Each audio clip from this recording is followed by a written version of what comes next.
All right, let's do an example of a differential equation on the board before we go and try it out in MATLAB.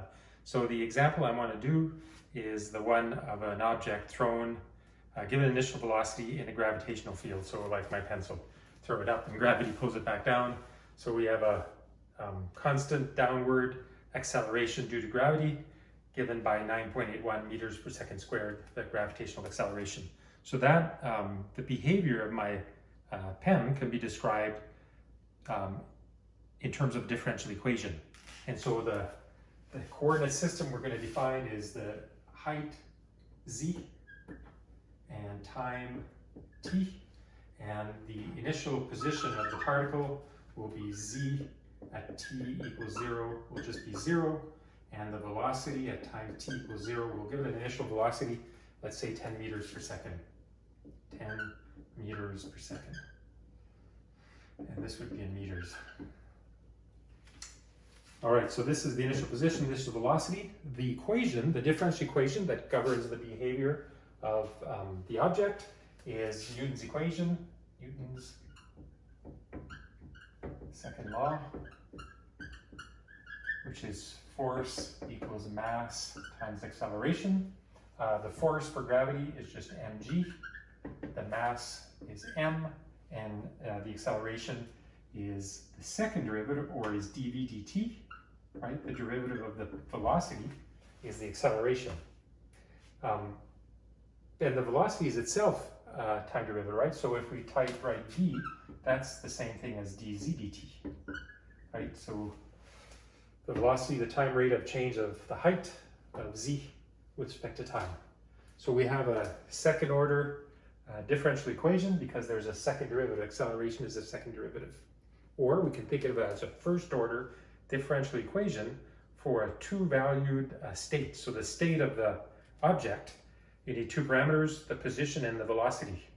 And so we can rewrite the equation like this.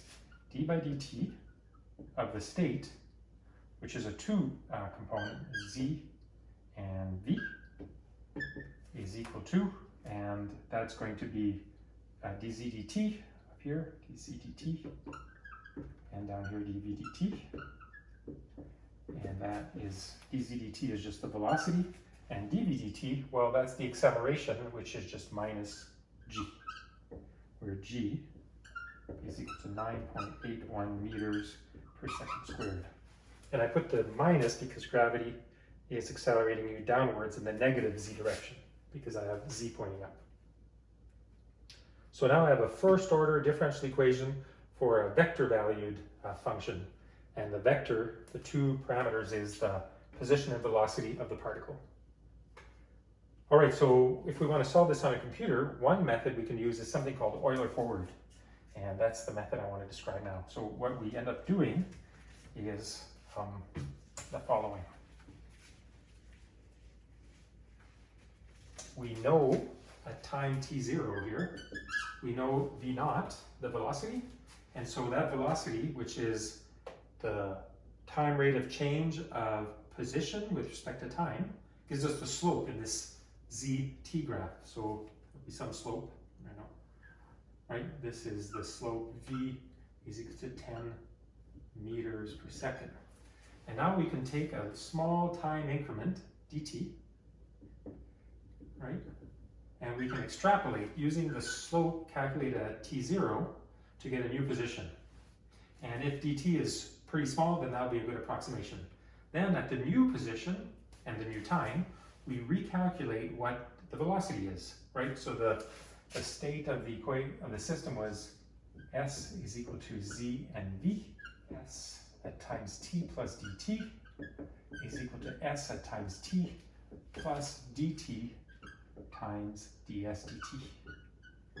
And that's the same thing as s at times t. So if I pick the original t0, this is going to be 0, the initial position, and v0, which is 10 meters per second, plus dt